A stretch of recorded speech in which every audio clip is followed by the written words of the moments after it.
Jumpa lagi dengan saya. Kali ini kita akan membahas tentang sistem informasi, organisasi, dan juga strategi. Nah, kita akan melihat lebih jauh bagaimana hubungan antara organisasi dengan teknologi informasi.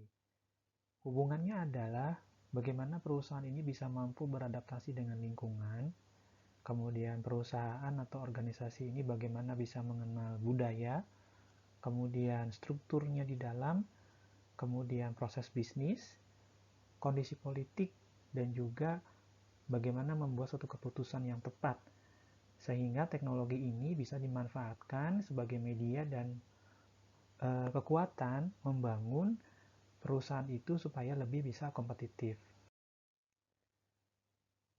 Kita lihat di sini apa arti dari organisasi.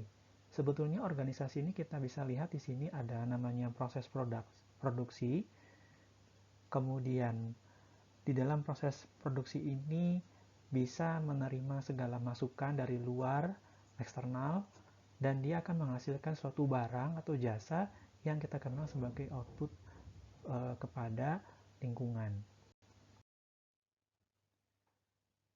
Berikut ini adalah pandangan perilaku dari organisasi.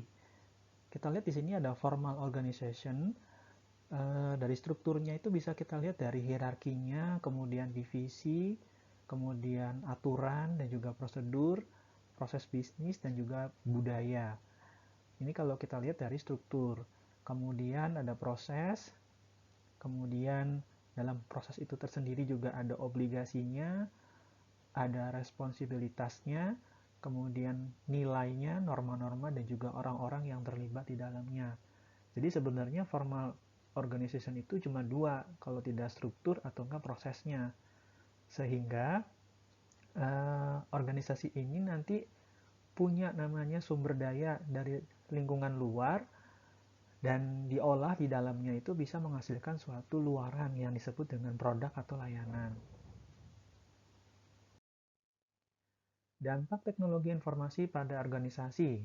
Kita melihat di sini adanya dampak ekonomi. IT itu bisa merubah biaya modal dan kualitas informasi. Artinya apa? Di sini bahwa IT bisa memangkas biaya yang berlebihan dalam suatu organisasi atau perusahaan sehingga dia mempunyai kualitas yang tetap sama, bahkan bisa lebih tinggi. Kemudian bisa mengurangi biaya transaksi, biaya yang timbul karena perusahaan yang tidak membuat produknya sendiri.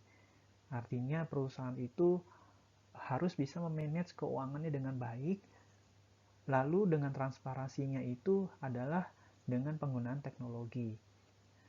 IT itu bisa mengurangi biaya internal manajemen. Artinya ada biaya-biaya yang tidak diperlukan itu bisa dipangkas. Biaya-biaya yang sifatnya prioritasnya tinggi itu didahulukan sehingga bisa dibuat level-level tertentu.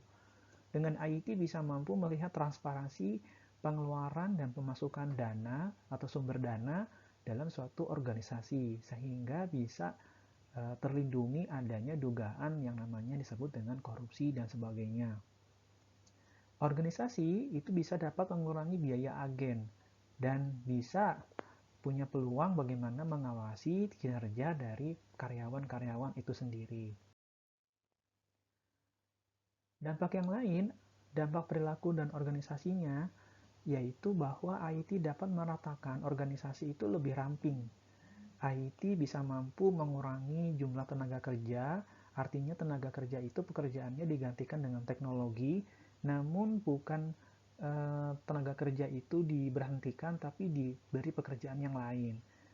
Artinya segala pekerjaan yang mampu dilakukan oleh teknologi itu dilakukan, diterapkan, tetapi orang yang bersangkutan itu diberi pekerjaan lain. Kemudian dampak yang lain itu bisa menyederhanakan hierarki dari organisasi.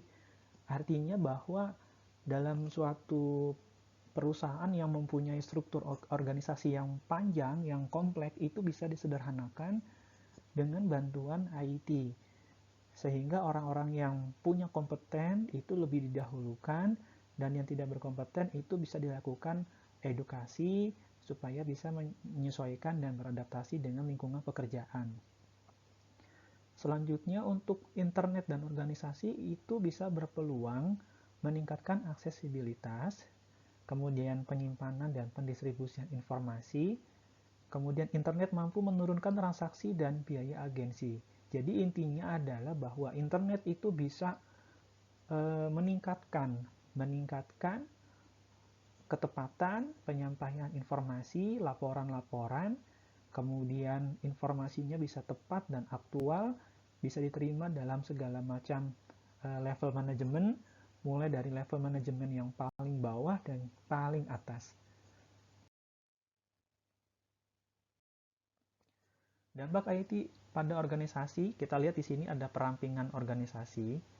Jadi kita lihat di sini ada namanya sebelum ada IT dan perampingan, ini bentuknya seperti ini, bentuk hierarki organisasi ya. Misalkan paling atas ini adalah presiden direkturnya, misalkan di bawahnya ada para direktur, di bawahnya misalkan general manager dan sebagainya. Nah, ini sebetulnya bisa dibuat yang lebih simple, bisa dikurangi dan bisa dirampingkan ketika IT itu hadir. Ketika teknologi itu hadir, artinya bisa menyederhanakan organisasi ya dari sisi hierarki. Lalu ketahanan organisasi terhadap sistem informasi itu bagaimana?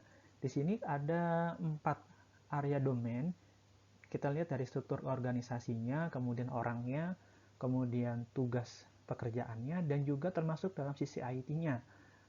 Kalau misalkan dari struktur organisasinya, tadi sudah jelas bahwa itu bisa merampingkan hierarki organisasi. Sedangkan orang-orangnya ini bisa sebenarnya diberi edukasi, pemahaman tentang teknologi, bagaimana cara menggunakannya, kemudian pengoperasiannya, dan sebagainya. Kemudian tugas, job test ini akan lebih terstruktur lagi, lebih bisa terperinci, ya, bisa lebih mudah dikontrol dengan adanya teknologi, ya. Jadi sebenarnya empat ini merupakan ketahanan organisasi bagaimana bisa mampu beradaptasi terhadap sistem informasi. Menerapkan sistem informasi itu bisa memiliki konsekuensi untuk pengaturan tugas dan sebagainya. Sistem informasi strategi ya untuk menghadapi gaya yang kompetitif. Jadi misalkan contohnya di sini Amazon. Jadi ada istilahnya namanya one click shopping ya. Jadi di sini Amazon ini punya peranan bagaimana memegang hak paten untuk belanja sekali klik yang dilisensikan ke pengecer online lainnya. Contoh ya, kita tahu bahwa Amazon ini merupakan perusahaan dalam bidang e-commerce yang cukup besar di dunia dan punya berbagai macam pelanggan. Nah, ini dia menerapkan one click shopping. Selanjutnya ada online musik. Ini diterapkan ya Apple, iPod, dan iTunes ya. Jadi di sini iPod ini pemutar genggam yang terintegrasi yang didukung dengan online perpustakaan yang lebih dari 13 juta lagu atau musik ya, musik elektronik. Kemudian online person to person payment. Ya, contohnya ini adalah PayPal yang sudah kita kenal ya. Mungkin ada yang belum kenal di sini namanya PayPal ya. Jadi PayPal ini memungkinkan transfer uang antar rekening bank individu dan antar rekening bank dan rekening kartu kredit ya. Jadi ini proses transaksi yang dilakukan oleh seseorang melalui PayPal. Sehingga ini produk IT bisa mampu menyediakan keuntungan yang lebih kompetitif terhadap perusahaan-perusahaan yang memang sudah menggunakan teknologi. Kita lihat lagi di sini, dampak internet terhadap keunggulan kompetitif. Bagaimana strateginya? Misalkan kepemimpinan berbiaya rendah. Di sini kita akan melihat menggunakan sistem informasi untuk menghasilkan produk dan layanan harga lebih rendah dari pesaing sekaligus meningkatkan kualitas. Nah, ini contohnya ini Walmart ya di Amerika. Nah, mungkin kalau di Indonesia sudah ada ya waralaba-waralaba seperti Walmart ini dia memberikan harga yang rendah ya supaya pangsa pasarnya ini dia naik. Kemudian meningkatkan jumlah pelanggannya juga naik. Kemudian ada namanya diferensiasi produk. Jadi di sini menggunakan sistem informasi untuk membedakan produk dan memungkinkan layanan dan produk yang baru. Contohnya adalah Google. eBay, kemudian Apple dan sebagainya. Kemudian ada namanya focus on market ya. Jadi menggunakan sistem informasi untuk mengaktifkan strategi yang terfokus pada satu pasar yang lebih khusus ya. Contohnya adalah Hilton Hotel ya, contohnya di sini. Mungkin di Indonesia juga banyak ya yang menerapkan seperti ini. Kemudian hubungan pelanggan dengan pemasok ya. Di sini menggunakan sistem informasi untuk mengembangkan ikatan dan loyalitas pelanggan dan pemasok yang kuat. Jadi memang ada pelanggan yang memang dia itu benar-benar loyal terhadap perusahaan dan juga kepada pemasok. Nah, sehingga dibuatlah yang namanya uh, CSI ya, jadi Customer, Supplier, and Intimacy. Nah, ini contohnya adalah Chrysler Corporation ya, ini contoh perusahaan nyatanya. Nah, ini contoh perusahaannya ya, ada Apple, eBay, Amazon, Walmart ya, ini waralaba kalau di Amerika Serikat. Tapi kalau di Indonesia mungkin ada ya, contohnya Indomaret atau Alfamart. Ini juga sama, dia menerapkan strategi yang sama dengan Walmart ya.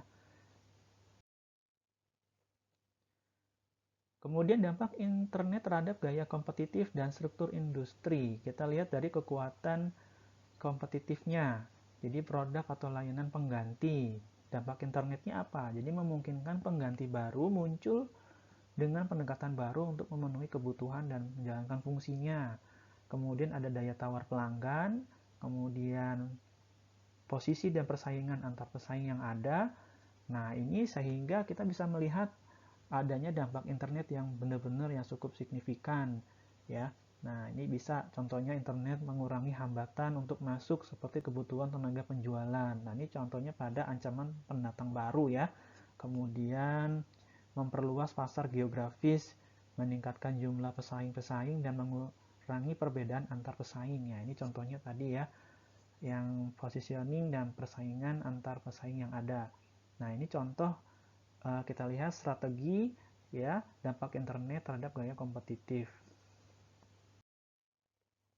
Pertanyaannya adalah sebutkan perusahaan-perusahaan yang bergerak dalam jasa jual beli online, terutama dalam e-commerce di Indonesia. Ya, jadi tolong nanti Anda sebutkan perusahaan-perusahaan apa saja yang bergerak dalam jual beli online, terutama dalam e-commerce di Indonesia. Silakan nanti tulisan jawaban Anda ditulis dalam komentar di bawah ini, tulis NIM dan nama serta jawaban singkat Anda. Oke, terima kasih. Wassalamualaikum warahmatullahi wabarakatuh.